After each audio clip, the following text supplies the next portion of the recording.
All right, we're going to get started, everyone. Appreciate you hopping on. So, we're going to dig into three things today. I'm going to open up, I got a few stats and talking points around the state of outbound. So, we're going to talk about what's going on with outbound. I'm going to introduce our guests that we have on. We're going to do a panel.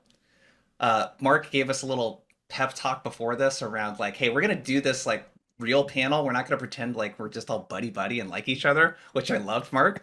And then Adam and I are going to do a one-on-one. We're going to talk about something that he is calling inbound led outbound. So let's get into it. I always like to kind of pose just some of the data around outbound, and this is coming from a guy that trains sales teams on outbound. This is always where I like to start. Um, I think prospects, there's this feeling that I hear from a lot of sales leaders, especially, that it feels like their prospects are sort of immune to cold outreach right now, right? Cold email response rates are low, around 1%. Positive outcomes from a cold call, 1.48%. Constantly hearing no one's picking up the phone. I think 5% cold call pickup rate is pretty generous right now. And then just outbound requiring a shit ton of effort. Most of the data that you look at is, hey, it's requiring more touches right now, and we're having fewer conversations. And the questions that we really kind of want to dig into Jason, today.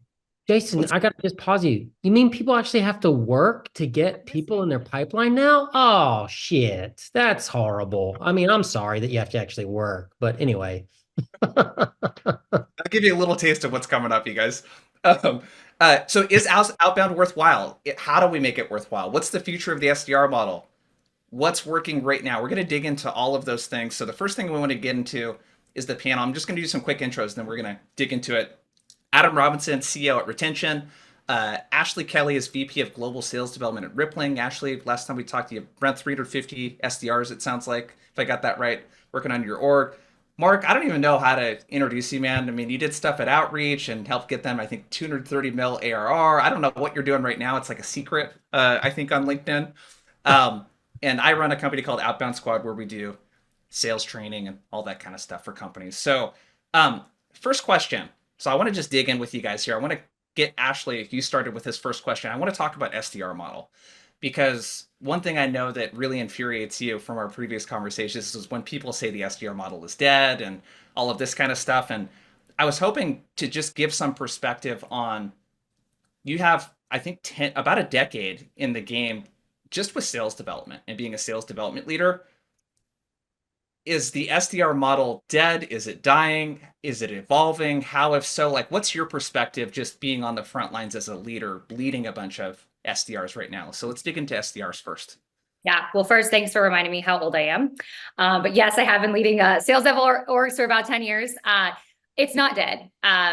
It's not dying either. It is evolving. I think that's my new term for SDR, is just like the evolution. But I think, you look back at how sales has evolved over the years. I mean, it's always changing. And I think if you're doing the same thing you were 6 months ago, a year ago, like, yes, you're going to be dead. And so when I think you look back at what the SDR function was 10 years ago, it was spray and pray. It was calls, it was emails. Like, the revolutionary thing was to go on LinkedIn and message people, right? Now that is like the norm and the standard. You have to always be pivoting and adding new tools to your toolkit, which is a lot of the stuff that we have with AI now. We have, the email automation. We have obviously the challenges that continue to happen with deliverability and call connects, but SDRs have proven to be resilient over the years. And I think like that's just going to continue to happen. And I think as a leader, you have to figure out ways to create that type of an environment. And so yeah, excited for the conversation today to hear how some others are doing that as well. So I'll kick this next question kind of your way, Mark, just to keep the topic going on SDRs. How have you seen in your experience just starting an outreach? I feel like you have such an interesting perspective because you guys really kind of pioneered a lot of things in a way and really popularized everything. How are you seeing the SDR model shift and evolve since your days? I think you're the first sales hire at Outreach, right? So I was since employee you're, one, yeah. yeah, First employee.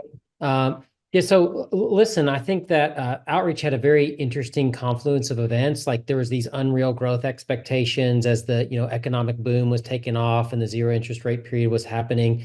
Then you had this new role called SDRs that I talked to David Delaney when we started at Outreach. There were maybe 10,000 worldwide.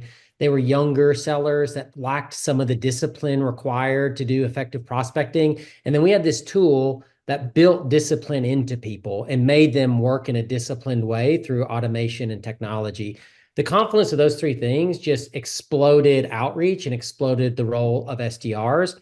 And like when I first started at Outreach, I had been doing mail merges and praying and spraying for like 10 years. I was just smarter than the other reps and figured out I can use Excel and Outlook and boom, I can email 200 people every day if I want to. And I did, and I crushed because nobody else was doing that. When I moved to Outreach, I will admit, my first 6 months to a year, I prayed and sprayed because nobody else could, and I could do it better than anybody else. And I understood the messaging.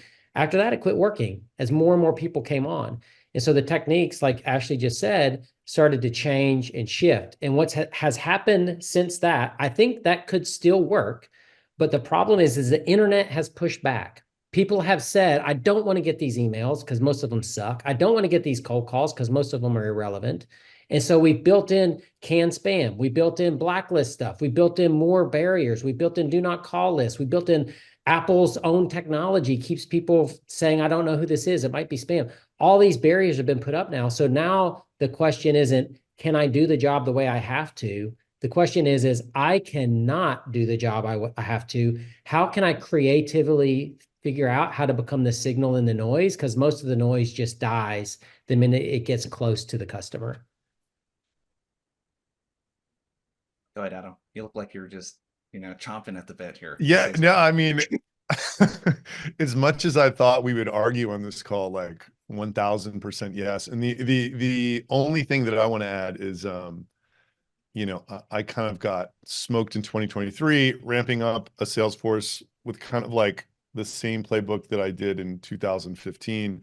And I think a bunch of other people got smoked in 2023 too, trying to do something similar. And it wasn't just because it was an old playbook. There were a lot of other factors, coming into play. And I just want to say, like, response rates to me are what is going to continue making this harder. And a bunch of people, as I was writing my experience on LinkedIn, a bunch of people pushed back to me. They're like, well, you never should have been able to like do a 25K, SDR channel with North American reps anyway. Like automation tools, zero interest rate policy, HubSpot, like all of these things just made you thought that was possible, or made you think that was possible, and it never should have been. So to that, I respond, okay, response rates are half of what they were when it was possible. So now is the floor 50K?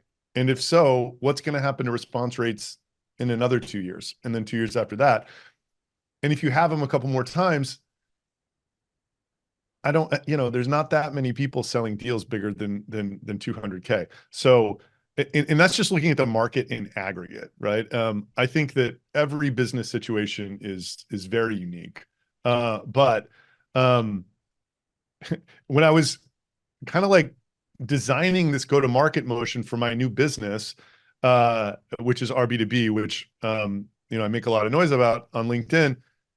I was just like, okay, what if response rates go to zero? Like, how are we going to sell software then? This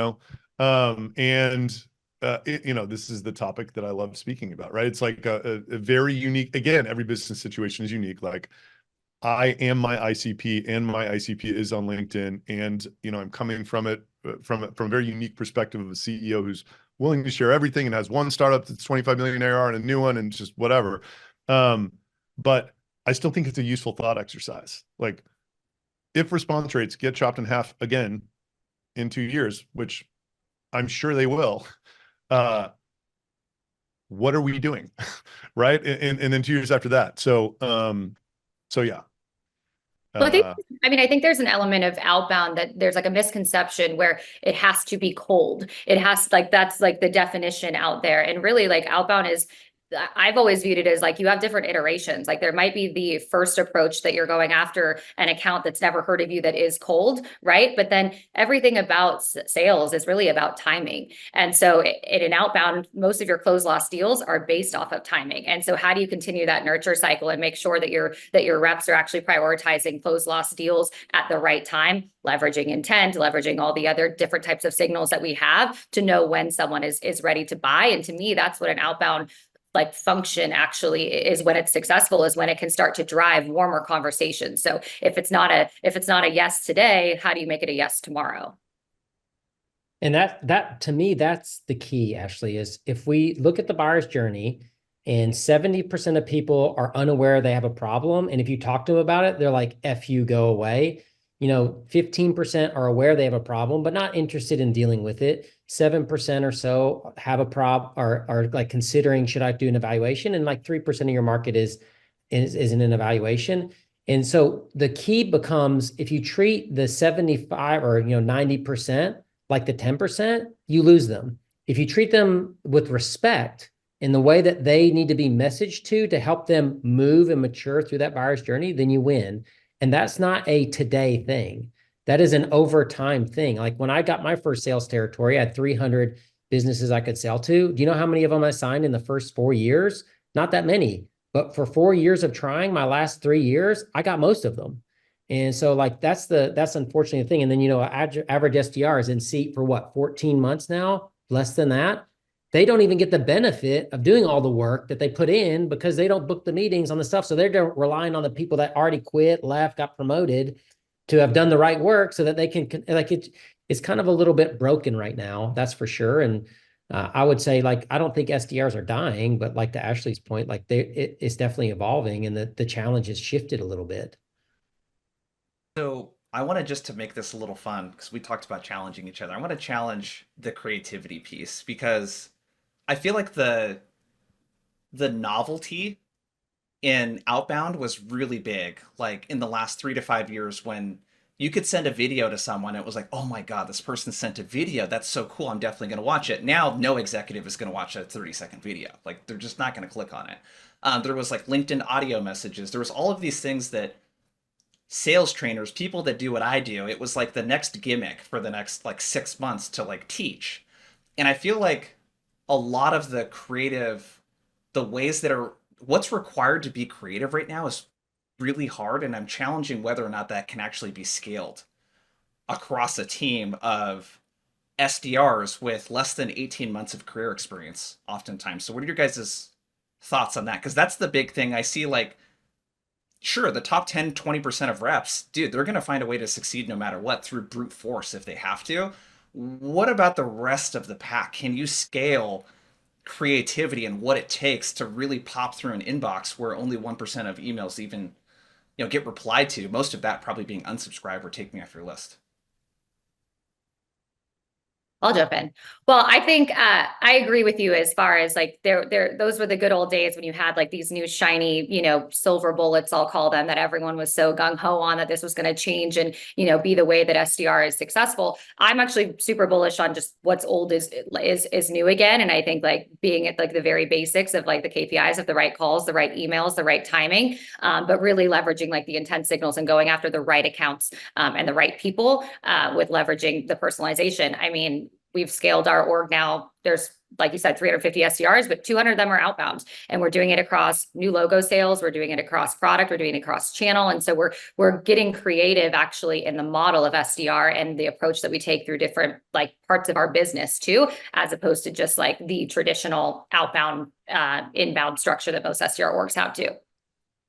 I think you have to understand what creativity is. Creativity is a result of scarcity.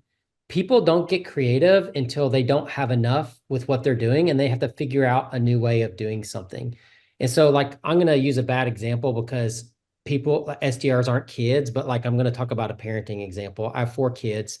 And when I didn't give them guidelines, all they ever did was go around like people in the dark looking for the walls of the room. But when I gave them strict rules or guidelines, they were infinitely creative inside those guidelines and didn't start to look for the walls. They figured out, what can I do inside the walls that I now see?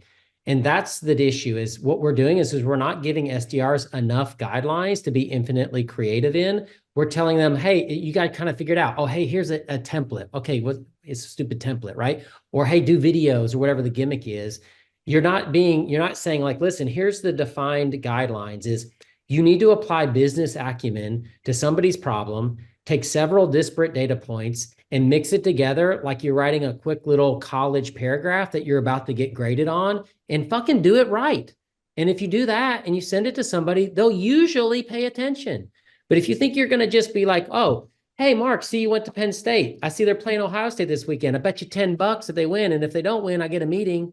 That's not creativity. That's gimmick. Creativity is, you know what, Mark? I see that you worked at Outreach. You must understand outbound. I read your last 3 posts. They say this, your business probably is having this problem like this. Let me connect that to this interesting thing. Would you like to chat? That's creativity. But we're not like creativity isn't like what gimmick can I come up with? It's how can I use my business acumen to make a pointed, directed statement that helps somebody figure out like, should we be talking or not? I don't know. I would definitely take the bet if like someone called me up without the Mavs or the Stars right now. I'd absolutely do it. You're about to get hammered. Get ready. I got that. You running a 350 person business unit, you just like told 500 people how to pitch you. Oh, that's all right. I feel like it's good karma points for my SDRs. Yeah. I guess the thing I'm unsure of with that is like that sounds really great, Mark. I just so rarely see that in practice across teams. Jason, these are college graduates. They've taken advanced courses. The only reason they don't do it is because you don't make them as a manager. Whose failure is that? Yeah. The manager's failure. Like, I'm sorry, I'm getting a little animated here, but like, I do not think that somebody that went through 4 years of high school, 4 years of college, and is landed a job at a tech company doesn't have a monicum, a little bit of enough business acumen to connect it and make it happen. I don't believe it. I just don't think that we help them do it. And if we're not going to help them, then it's the manager's fault, not the rep's fault. Mark, can I ask you a question? Hit me, brother. I'm going today. Yeah. Let's say outreach, we're just starting today, but everything else about the world were the same. Mm-hmm. Do you think outreach could transfer relationship building from SDRs to an influencer-led thing like I'm doing? And like, my question is like I'm just seeing what it does for me. But it's sales tech, right? So it's like these people who are living on LinkedIn and they're doing their jobs on LinkedIn and all this, or MarTech, what do you want to call it? And it just seems to me like the stuff that I put out, people focus on so much more than they're going to focus on anything that comes from a BDR trying to like drum up a conversation about a business problem that I have. What is your opinion of this? I'm just curious. Like, are you asking my opinion about like, do I think outreach? So like outreach had a big outbound sales org, right? If they started today, the modern day outreach starts today. Yeah. You think in selling to the same buyers, do you think that 90% of the outbound team could be replaced by a super strong, basically CEO influencer who is putting out content and aggregating an audience and building trust that way? And then, it's more of just this inbound thing. Yeah, so I think it's both and, not either or. Like, I think that we're in a season of business. I don't know how long it will last, where like what you're doing is so effective. But guess what? Every CEO I talk to is trying to do. Well, I need to be like Adam. I need to do what Adam's doing. And guess what's going to happen? All of a sudden, there's going to be 1,000 of you, and who gives a shit about you anymore? And it doesn't work. And then we're on to the next thing. So that's what's happening. We're just in another gimmick, like, and like to Ashley says, like sales is always changing. Like, I remember when, it wasn't cool to go to somebody's office anymore. Now it's cool then to go back to their office. Like it's all cyclical. The idea, that's what I mean by creative though, is you have to have your way of doing it that matches your personality, that feels natural to you, that you enjoy. Like how I started cold call is very different than how most people start a cold call, because that's how I do it. And you know what? When I try to do it the way Jason trains it, even though I understand it's a best practice, it doesn't work for me because it's not me. And so like, I think we just need to help these SDRs be them, find a brand or whatever, like what is their zone and set them loose in there. But no, I don't think that if I don't think I could have built outreach today the way I did 10 years ago. Not at all. No way. No, 90% How would it of be my different? emails would never have gotten anybody. Yeah. How would it be different? So I've started to think about this, and I think that you know how football team has like a offensive, defensive, and special teams coordinator, and then they have a head coach. The head coach's job is to give all the other coordinators all the data, the overall strategy, what they want to do. But it's the offensive coordinator's job to make sure that yards per pass play are over 12 and like that they score more than 23 points a game. Like that's on the offensive coordinator. I think that what I'm seeing is that uh, super modern pushing forward SDR teams have a head coach, meaning like a director or VP of sales development, that's responsible for what's the vision, what's the training, what's the coaching, what's the data say, and then providing good books of business with the correct personas and then creative data that allows an SDR to go do their job or allows this do their job. Then you have channel coordinators, email coordinator, phone coordinator, and social coordinator. I started doing this at Catalyst. We had a social coordinator. He took over all the social activity of every other SDR. He booked twice as many meetings as the rest of my outbound team combined, just focusing on that. Then imagine if you just had somebody just focus on email. Well, the reason outreach wouldn't work today, building the business, is because one person can't really effectively email like 50, but there are tools out there where you can do that and warm up the inboxes and do all that kind of stuff. And the same thing with phone. I can take a parallel dialer. I could make 2,000 dials a day on a parallel dialer. I kick my feet up, turn on ESPN, watch ESPN all day. Whenever I got a beep on my headset, I'd start talking. And I bet you I'd book 10, 15 meetings a day doing that. And so like that's where I'm seeing is like a different kind of specialization around a channel versus a specialization of a role.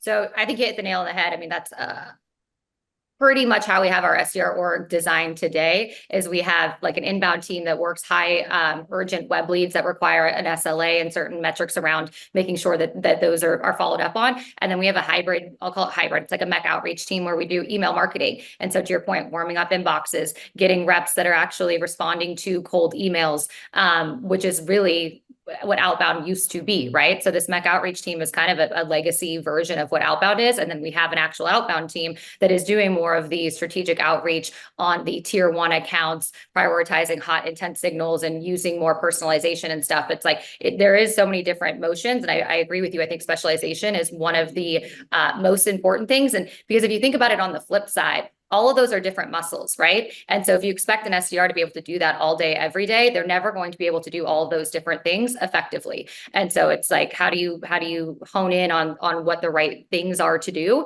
And you can really start to play around with the different segments that you can actually yield more out of.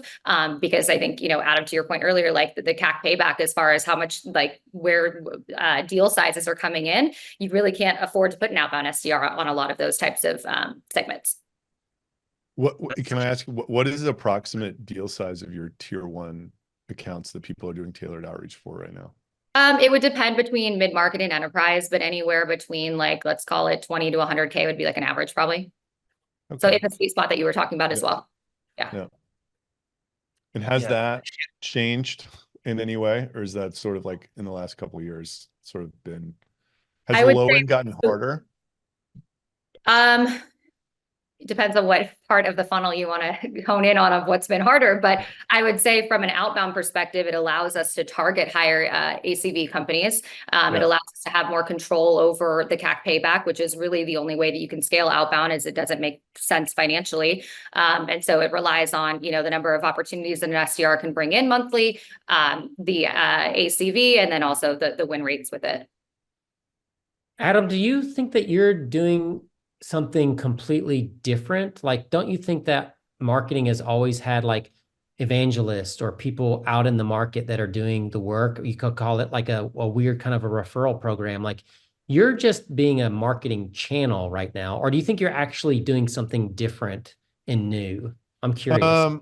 So I want to take an extra 15 seconds when I answer this. Retention.com, mid-20s ARR. We sell to e-commerce stores. It has nothing to do with our B2B. It's not this freemium play. It's not. The only way we get deals is like we have a target account list of 1,400 people. and we find people in the real world who know those people and get them to an event, and it starts a sales cycle. So I think that is outbound, and that is never going to change, right? Like, it's just how, if you have a targeted enough list, like, that motion will work. As far as getting a startup off the ground in, in this forward of a way in SaaS, I've just, Russell Brunson did it, with this channel, and it's, but like, I haven't seen that many other people be as, I don't know what it is. Yeah. More common in New, B2C, like hiring Michael Jordan to do Gatorade commercials. That's what exactly. you're doing. Totally. And I think it depends on, the type of product and go-to-market motion you have. Like, we have like right now, it's like an incredibly simple point solution that we can like bring people through a full funnel and basically only talk to them to tell them what to do with these leads that we're giving them, right? It's like super fast setup. A very complex sale like Rippling would never lend itself to something like this, but like, kind of like, aiming for virality in the content and creating an inherently viral core offer are like two very interesting dynamics that, as people are spending more time on social media consuming organic content, it's an interesting thing that I'm like, it feels new to me. Russell probably wasn't free, So my thing was like, okay, response rates go to 0. People will definitely continue consuming organic social media, probably even more voraciously. And can you make at least part of your product spread on its own to where you really don't need to hit people up cold, Yeah. And then if it's a more complex product, maybe it's part of the product and they get pulled in, and then they get, they're already engaged in using it, and then you bring salespeople in at that point, which, by the way, is what we ended up doing, or we're ending up doing. So, kind of like what Ashley said, it's like, no, it is another version of the same thing, I don't think it's totally novel, but maybe the combination of every part of it is novel, but every business situation, as I keep saying, like, I just think every company's so different. Like, what's working for me will work for no one else. I mean, I'm convinced about that. Some I of it haven't will. seen I haven't seen that play work very well outside of a company that sells into go-to-market roles, like in marketing and sales. I on Like, LinkedIn for sure not. like Well, think about that, Jason. Like, who's mostly on it? LinkedIn, SDRs, and go-to-market people. So that's why it's so influential in those categories. that's what I'm saying. I just don't think it's a scalable playbook that No, works across like any of the other clients I work with that don't sell into marketing or sales roles. It's like, yeah, they want to know what Gong's doing or whatever, and I'm like, but that doesn't. I don't think that really will help you though I to agree. think about it in that way.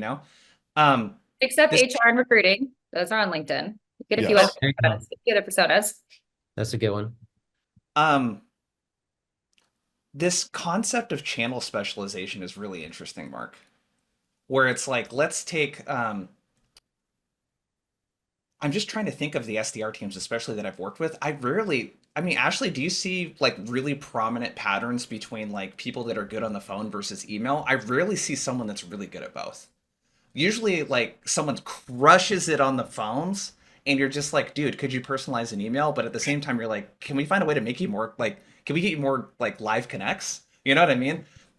But channel specialization is really interesting. What do you see on your SDR team, Ashley? Is it pretty prominent pattern between like where a rep gets their meetings from?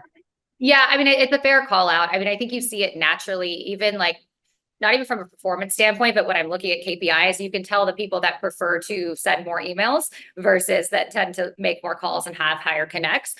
Really, I think that's on leadership, though, that we need to do a better job of actually coaching people to be able to do both of those things, because sure, there's like natural tendencies of where you feel more comfortable. Like I loved cold calling when I was an SDR. I was one of those freaks that did, but so some people are going to, not always adapt to it, but I think it's more of a coaching issue than necessarily like a skill gap. Yeah. Okay. Yeah, I just think like I just look at my young adult kids.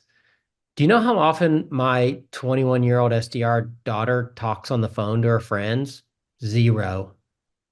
And so like I'm like, well, why do I think she's going to be good on the phone in a B2B context if she can't even talk on the phone to her friends? And like I can't get her to talk on the phone for me for more than 6 minutes. And we're like besties. Like we're always, but they're text-based communicators first and image-based communicators first, not verbal-based communicators. And so I think that that's an interesting insight. It took me a couple tweaks, but my daughter ended up getting her meeting book rate almost to 15%, but it took some coaching. So to Ashley's point, it could be a skill gap and it could be just some natural inclination and hesitation and stuff like that. The phone, you get rejected and there's no way to say you didn't get rejected. On an email, you're getting rejected all the time, but nobody tells you. And so I don't know how to wrap all that together, but there's some interesting like human dynamics happening right now.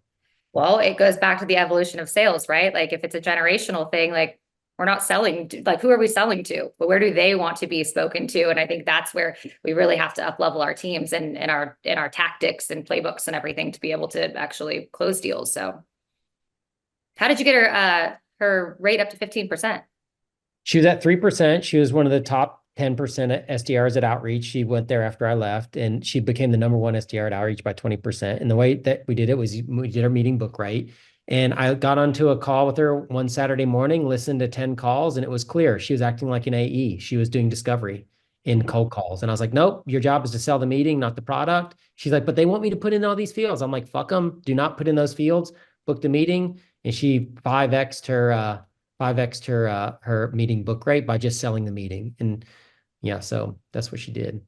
Amen. I would have loved to have been your SDR when you were an AE, but I agree. But I mean, that also goes back to why people say that outbound is dead and SDR is dying, is because some of the expectations that AEs have is very different too, that they expect something on a golden platter that's coming through, as opposed to how many at bats can you give someone? Because especially when you're going into new markets and new industries and things, like you need more of those conversations. And so I think always, pushing the SDR to like the SDR org to sell the meeting, I think to your point is the right call.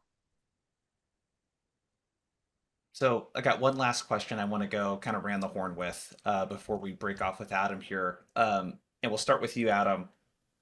For a sales leader that might be listening to this that wants to make some of the stuff that we've talked about actionable.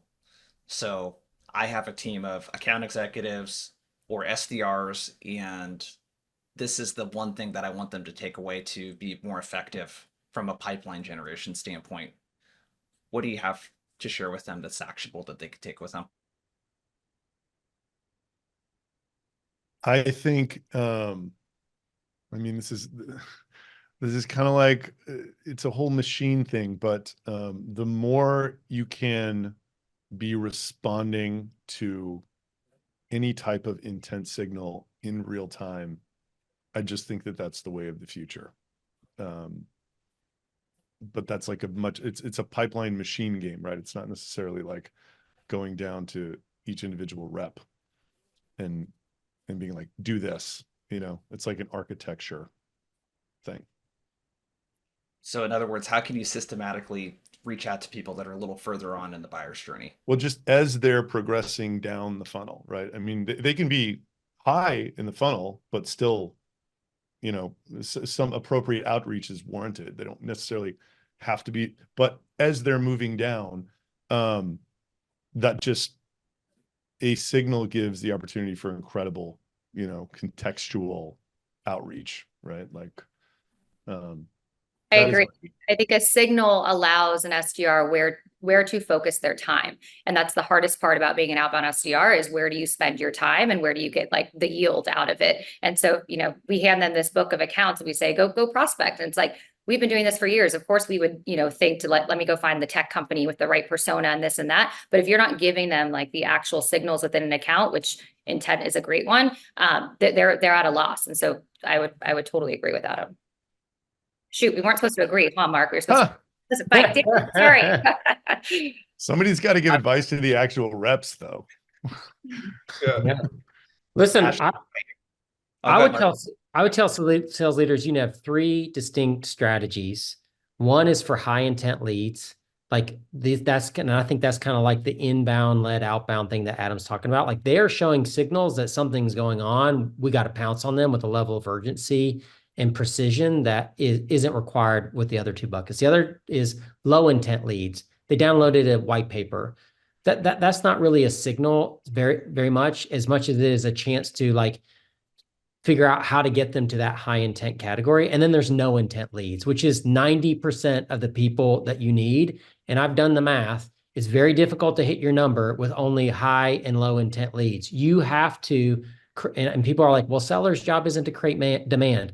I think that that's what bad leaders tell their sellers because they're afraid to tell them your job is to create demand. And you got to have a strategy for no intent leads. They're not on your radar. They're not saying anything, but in that company, they probably have your problem and you got to figure out how to get them into the low intent and then the high intent bucket. So that's what I would say if I was a leader. If you don't have those three strategies in place, then you're missing large buckets of pipeline creation. I would say keep it very fundamental and back to basics. I mean, yes, we are seeing, struggles with deliverability and connect rates and stuff, but at the end of the day, sales development is a science. Like you've got your art side of it where you can coach and you can make people better at their pitches and handling objections. But if you're not putting the actual activity in and day out with calls and emails and tracking, your conversion from account to S1 and how you're actually performing as like your own little mini marketing machine, you're never going to set yourself up for success. And so I think knowing your own KPIs and your own personal sales equation as an SDR is probably one of the most important things you can do. Love it. We're going to peel off and do the one-on-one with Adam. Ashley, Mark, I highly recommend that you guys follow these two on LinkedIn. Ashley, are you guys hiring right now? Sure I am. All across the board, literally globally. Yeah, I've worked with Rippling too. You guys are a great company with a great sales culture. So definitely check out Rippling. And Mark, is LinkedIn generally the best place to connect with you? Yep. Cool. Awesome. Thanks, you two.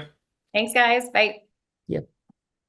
All right, Adam. So what I thought we would do just for everyone kind of tuning in here, let me know, what did you guys think of the panel? I found these panels with like three like very high caliber people on, I find kind of like interesting to run because I don't really have to do much talking, but let us know in the chat. What did you think of the panel?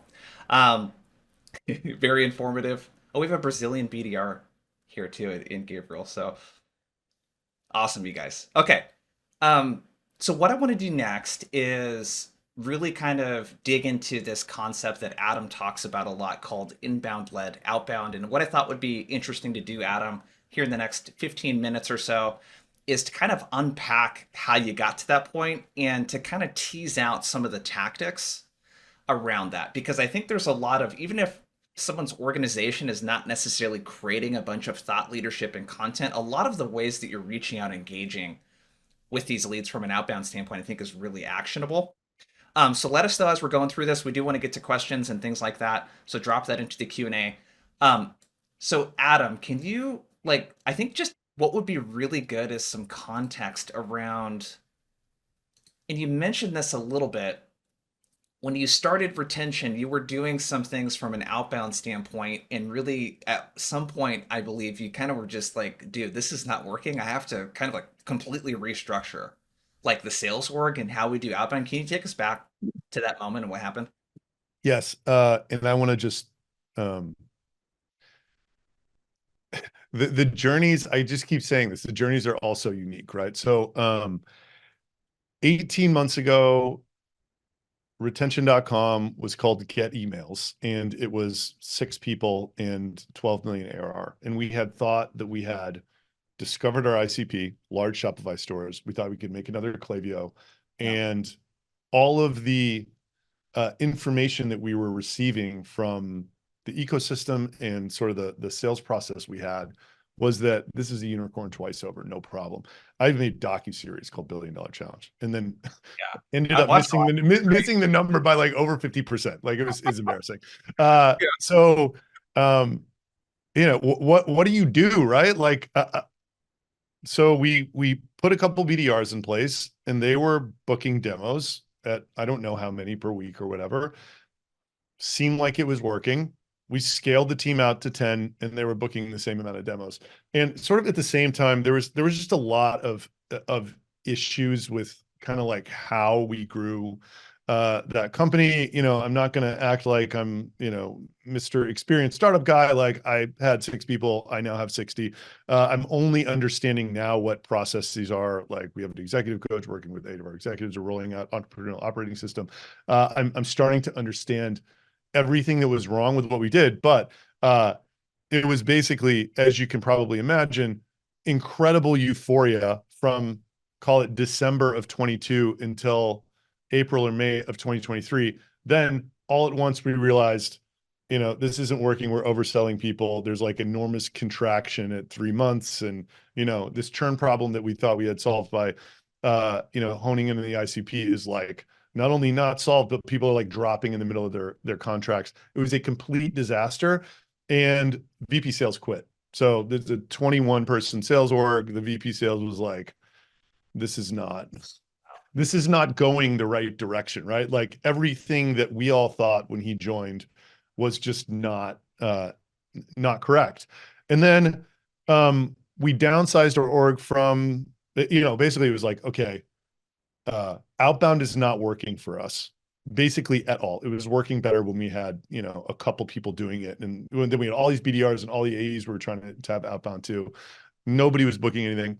And there were a lot of reasons for that. Obviously, it was like 2023, I think, was particularly hard for people buying MarTech, for people selling MarTech in general.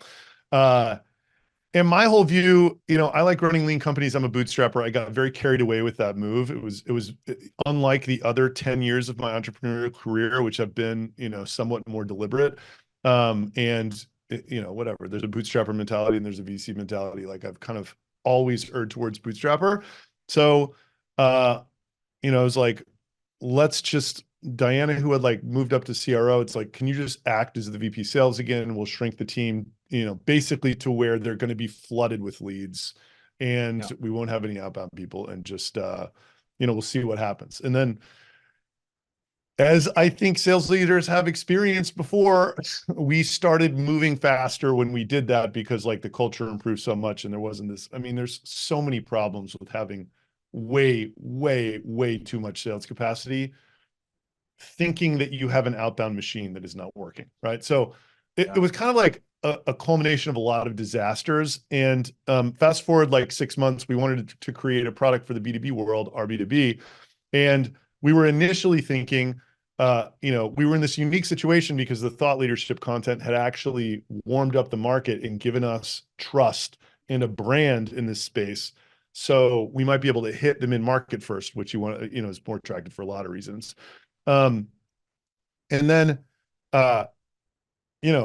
I was talking to Santosh and we had this epiphany. We're like, we think this response rate problem is just getting worse. Like if we put this sales motion in place and it works, we're building this thing that is just going to keep getting harder. That was sort of and we're like, okay, what's the opposite of that? So like, in my opinion, it's for this exact situation we're in, right? We're selling MarTech. It's LinkedIn. Like, I'm good at LinkedIn and it's like, go as hard as possible into this organic social media stuff and try to create an intrinsically viral core offer, right? So like just by saying the sentence of what we do and the fact that it's free, people are going to go around and tell each other about it. And the view there is, if response rates literally go to 0, these core 2 principles, and there's like a kind of like a PLG agency motion where the incentives are just beautifully aligned in this too. But like it's all this sort of pull. We're out in the digital world mostly right now, but like, I do keynotes and we're going to do events around other keynotes, but like doing activity in the real world that then drives people to your site. And then our technology unmasks a large percentage, not a huge percentage, but like, we'll get you 20 or 30% of the actual contacts. And then you can also use the reverse IP lookup tech to capture, strangely, a completely different audience of companies because the way they do resolution is totally unlike what we do. And if you sort of know how to guess who it is at the account, then you're left with a lot of people that you can sort of, do one-on-one outreach with if they match your ICP. So that's kind of inbound marketing, but like I view it as, this term inbound led outbound that I'm talking about. It's not really, it's triggering one-to-one outreach from Yep. a salesperson, right? It's like, okay, somebody hit my site that's in my ICP. I'm going to connect with them on LinkedIn, send them a LinkedIn message, and then, put them in an email flow or whatever. And you can automate this if you want to, but, it's kind of like the higher the ACV of your product is, I think the more incentive you have to just treat that as the best signal, right? That there is. So that's the whole journey with this. And and by the way, we're also doing this like multi-domain cold email strategy, but I just look at that as another source of trying to get people back to my site, Yeah. rather than actually trying to like drive them to a demo or whatever. We're sending them stuff out of clay. We're sending them content. We're sending them whatever we can send them to just like get a site visit. So, Yeah. um, so yeah, I mean, that's the whole story of this, term that I'm trying to build around, I Yeah. guess you could say. It's the ultimate finding the hand raisers technique. You know, Yeah. couple comments on there. One thing you mentioned that's really interesting because I think a lot of the VC like boom behind these companies really created a lot of the mess that we're in with Outbound right now. Because there were teams, Adam, like last year and the year before, where I would train SDR teams of 50, 100, 150 plus, where like 5% of people were hitting quota and they were Hmm. still hiring like crazy. And Yeah. it was, we have all of this money. You just need to grow the team as quickly as possible. And I think what you mentioned around sales capacity, when you have all of this open sales capacity, you start to do really weird, kind of desperate things because Hmm. you have AEs that have all of this open bandwidth that you're paying to do nothing essentially.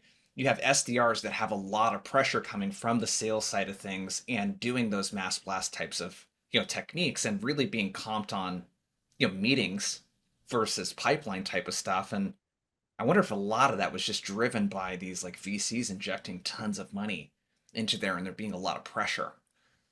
But that was something kind of interesting that you said that stuck out to me. It the weird thing about what I think you're describing and the response rate problem in itself, it's almost like the reaction to things being less effective is to just do more with more people. Yeah, of You, course. you know, like rather than sort of like, which just exacerbates the problem, right? So that, that sort of gets me back to like, okay, what's going to work if the response to stuff getting harder is to just automate more and blast more? Like where is the direction this is all going? Yeah. Well, I think it's that question that you posed to me when we were doing a prep call.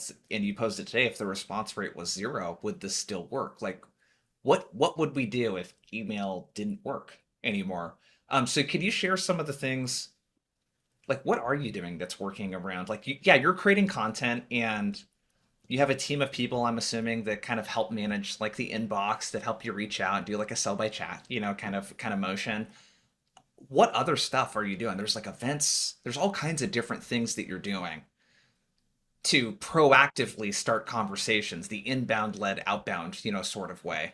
Yeah. What are And again, so like everybody has said this, I just want to reiterate, like if you're selling to hospitals, my playbook is useless, right? Like, this is so incredible. And I want to elaborate further. For 12 months, I was trying to create content for e-com stores on LinkedIn, and it was booking like 2 or 3 demos a month, right? It was doing some really good ecosystem level stuff for us.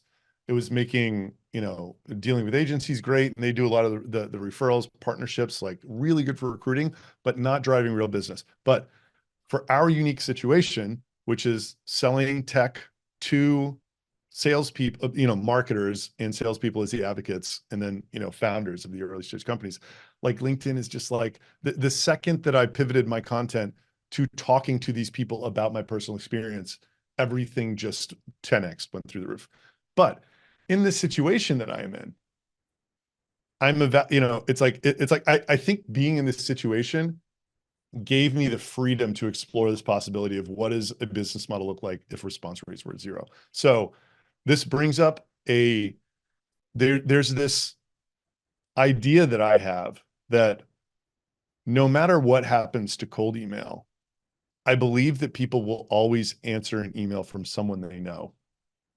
Yeah. So the more well-known I can become, the more likely someone is to actually respond to this channel, which like I guess there's no way of saying this. Like in a zero response rate world, I think you'll still answer an email from a friend. Now, Mark was like, everyone's going to start doing what you're doing and it's going to stop working. I don't think that people are thinking about this LinkedIn, the same thing, the same way that I am. Like I am consciously trying to create this parasocial relationship to make people feel like they know me as a friend. Yeah. Right. Like, I just don't think that's the objective of other CEOs. I think they want to do a lot of things with LinkedIn, but like, I don't think they're everything that they're the medium I'm using, like video and the stories that I'm telling and the way that I'm telling them, like, that's the goal. Right. So like, if you do that, then people will respond to your emails, I think. Oh yeah. Well, there's room in category too. There's so many different categories, right? Like you're speaking to Martech. There's lots of space for thought leadership there. There's sales tech, there's HR tech, Yes. there's tech. I mean, there's so many spaces. Dude, you know what made me kind of think of this is like, because Ashley mentioned that things come around and all that kind of stuff. Like in person is like it's the least crowded channel right now. Like, dude, And it will always work. Yeah, my other business only does that. Yeah. and then now there's an interesting way with your tool to, hey, CEO or VP or whoever thought leader at your company, big or small, goes and speaks at events and they have something really good that they give away for free or they direct people back to the website. And there you got this like kind of nice motion right there where I feel like God, if I were to start a business right now, what I would help companies do is how do you how do you get a spokesperson for your company that actually knows the industry well that people would want to hop on a webinar like this with or a podcast? Create Yes. that content and just get people into your ecosystem. Hmm. That play right there, you only really see people in sales and martech doing that well. I have a couple other clients that do really good with that in healthcare, but that is the move right now, I feel like. And again, that's not, I think Mark's got a great point that that's not going to be 100% a pipeline, but dude, Right. you can get some, like a lot of the companies I work with, the biggest deals that they source come through these channels. It comes through exec dinners, it comes through people hosting events around conferences and happy hours and all this kind of stuff. It doesn't start with a cold email. Right. Uh, so like, there's a few things that I want to say. One, I'm about to write a post. I hear it all the time. It's like B2B is just a few years behind B2C. And we sell these B2C guys. We sell the smartest ones. I think the Shopify ecosystem, the top of it, they're the best e-com entrepreneurs by far. And the best companies who are able to get the farthest, the fastest, right? There's a showerhead company I love called Jolie. This guy, Mark Babenzian, is an incredible entrepreneur. And with 3 people, he managed to get the thing to a 50 million run rate in 18 months by just like scaling out this medium influencer. He got 30,000 pieces of UGC made for him last year for $0. Just reaching out to the right people, sending him showerheads and whatever. So I think that we'll see something like that on the B2B side in the next few years. Like somebody will, I mean, I'm going to try to do it, right? Somebody will amass an army of people that is making user generated content about, them. I think when people say B2C is ahead of D2C, B2B, they're talking about like, in a few years, like Salesforce's branding will look like Athletic Greens or something like that. You know what I mean? Like things will get sexier, but like, I think that it's like the business models, like the go-to-market motions, like more will be free. It's like, because what do you do when all these channels get harder? It's like you have to do other things to get your product and the word out to distribute itself. So that was number one. I want to get back to like, I'm not only doing this founder brand stuff, right? So it's certainly part of it. Another thing I'm trying to do is exactly what we're doing right now. I'm trying to be America's guest and be on everybody's podcast. I don't care if you have 10 listeners. I'm happy to come on for an hour and talk Yeah. about my journey and my struggles and all of this, because again, like, I'm trying to get anyone in anyone's audience who's even remotely related to this B2B revenue stuff to feel like they know me. Another reason why I'm trying to do that, and this is getting beyond sales, is because like I love Dave Cancel, the CEO of Drift. Like when he started Drift, he was basically like, when HubSpot was wild business model innovation. It was like free CRM, right? When they started Drift, there were 600 chat apps, right? And he's like, it was about brand, and they Yeah. did better than every chat app except for Intercom. And I know they're kind of hurting right now, or whatever, but like they did an incredible job getting that thing off the ground and awareness. And it's because of brand. And I think that every piece of software is just going to keep getting even more commoditized, right? So, the, people consuming increasing amounts of organic social media will lend itself to, if you want to call it this influencer-led thing, just becoming more and more powerful. And it just amplifies all of your channels. And then when you capture a signal like a website visit, every channel that you're operating in, everyone who's on cold call is going to hit your website. Everyone who reads a cold email is going to hit your website.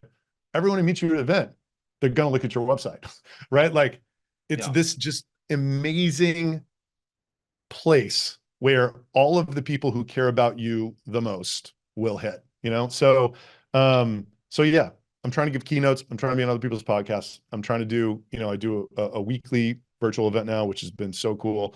And yeah, just trying to do as much stuff in the real world as I can, to just, none of it is related to generating leads. I'm just trying to get people to be like, oh, I like that guy. What does he do?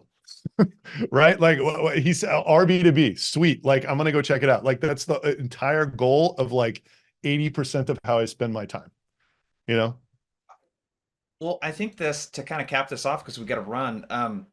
That's the playbook. A part of the playbook that these companies could be doing. You sell HR solutions. Who is the expert HR person that's really, and how can you get them really, really popular in that space? So all of your prospective customers want to be, with them, like them, etc. Go check out RB2B, you guys, in the chat. I'll drop it in. Follow Adam. Let's blow up his LinkedIn. Follow him on the LinkedIn's. He posts some really good content. Adam, I could have jammed with you a lot longer on this, but great having you on. Well, Really thanks. It excited. was great. And I mentioned this before. I've definitely it is literally on my list of things to do, to sign up and go check out the tool and all that kind of stuff. So go check it out, everyone. Thank you. That's all I got for you. Thanks, All right. Jason. Thanks, everybody. See ya. Have a good one.